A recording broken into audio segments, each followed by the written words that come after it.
Hey friends, this is an ab roller. You know what day it is, right? Let me put my phone on a timer because I tend to want to go over. I just did this video and it was too long.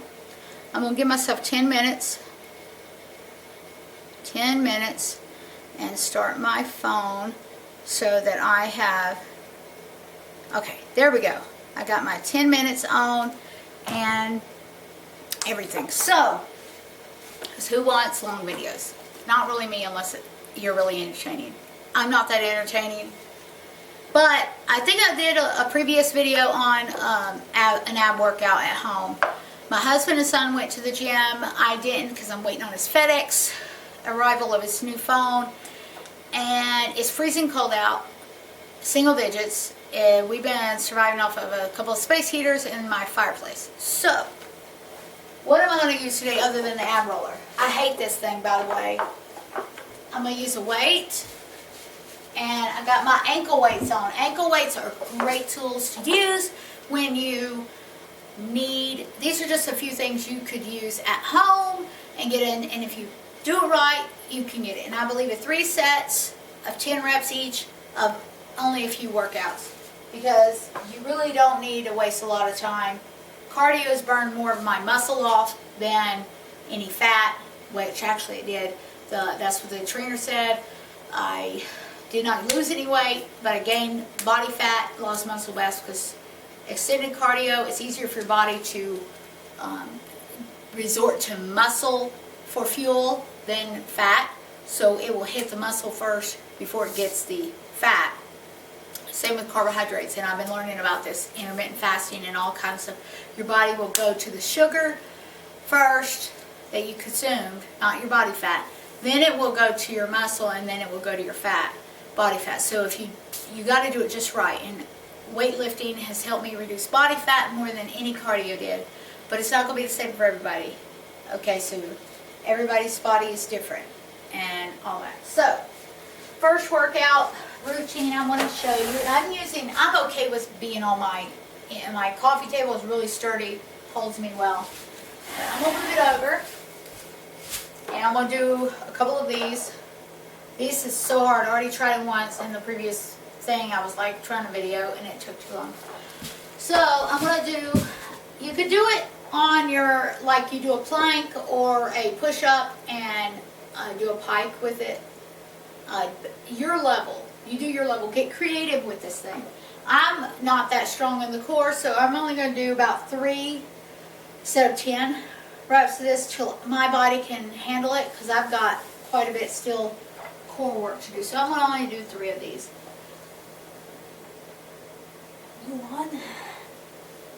Oh, this is hard. I do not like this. 2.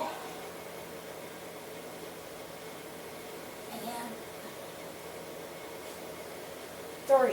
If you're thinking of an ab home workout and you can't get to the gym, you're snowed in, and you think you're strong enough, this could be for the advance. Have one of these in the house. Alright, what am I going to do with this dumbbell? Let me show you, okay? I put a pillow down because when I was just doing it not long ago today, it just hurts the lower back for me, being on a hard surface.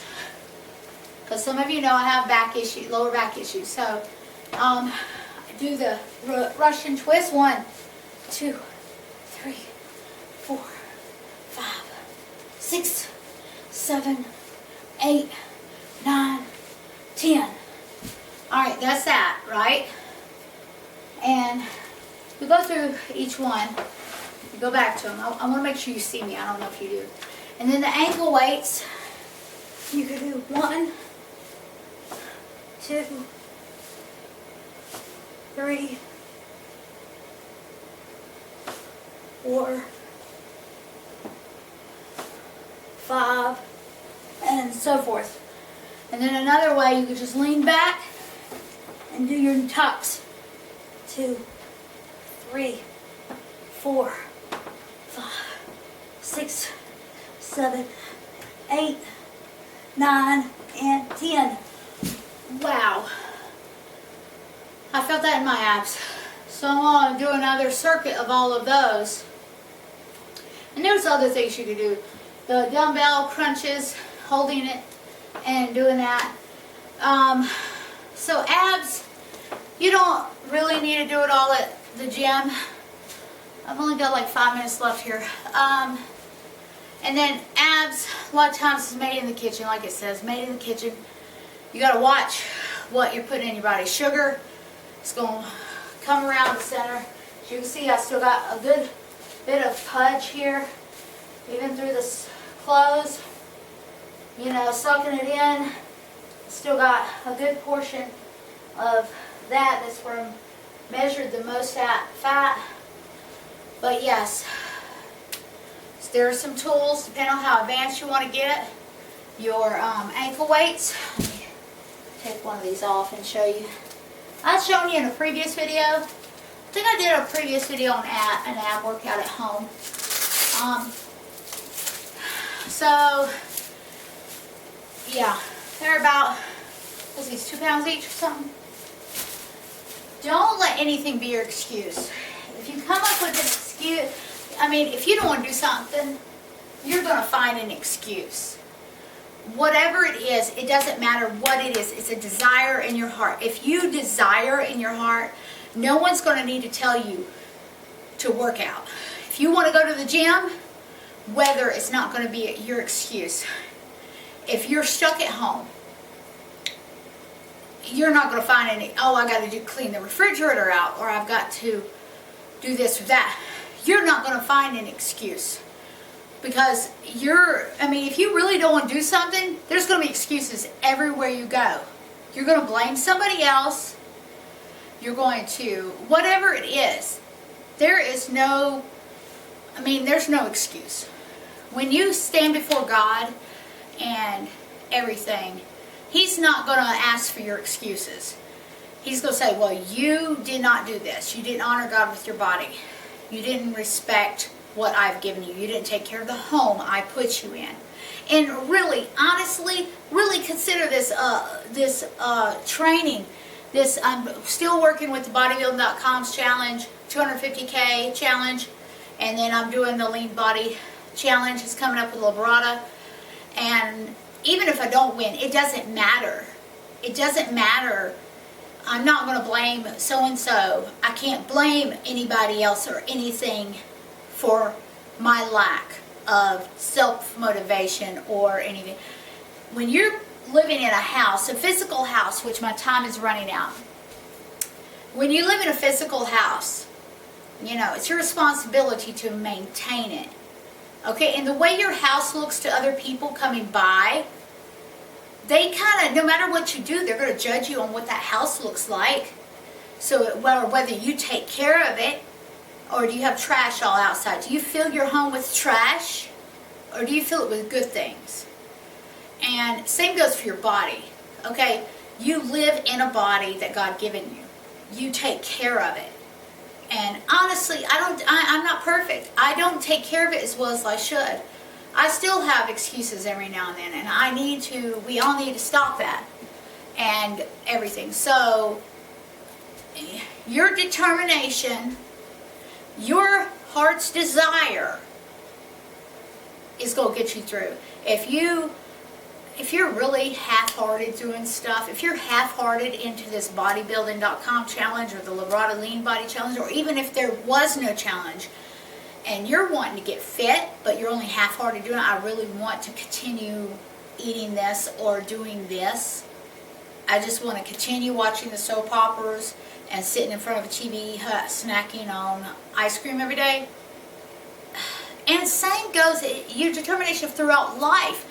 Not just for just one section of time in your year, I want to get in shape because it's the first year. Happy holidays, happy New Year's. Let's come up with goals for the new year.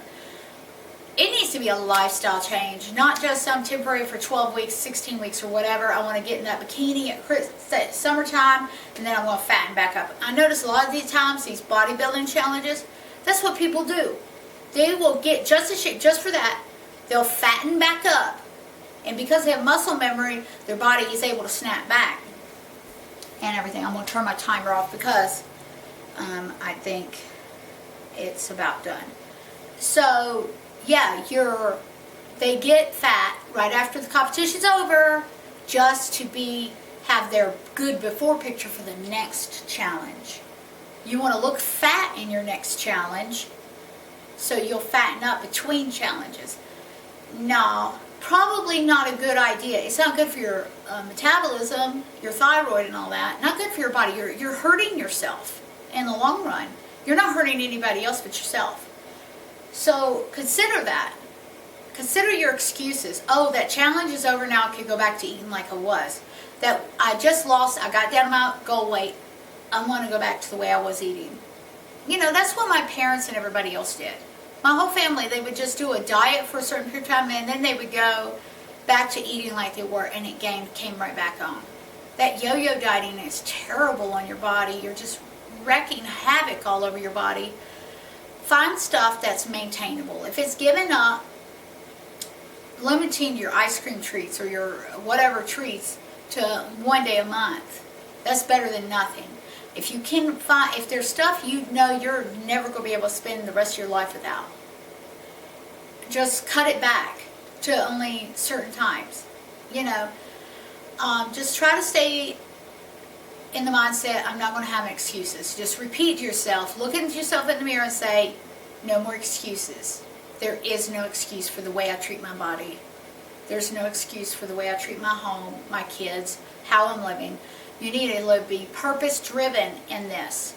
You have a purpose, and when you get your body in shape for God, when you get it in shape, you're going to be an example for others, and people are going to ask you, how did you do this? And you say, you know, you got to be purpose-driven.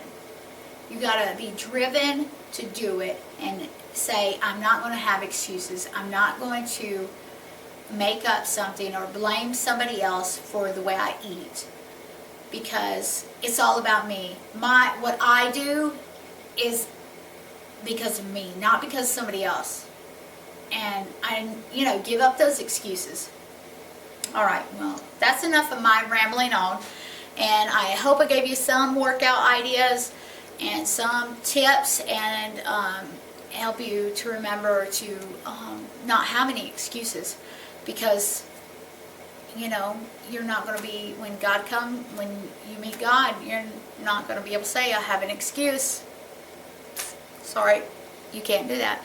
So I'm going to let you go, and I hope you have a great, wonderful day. And remember, no matter what, there's something you can do, and get to doing that right now. See you later.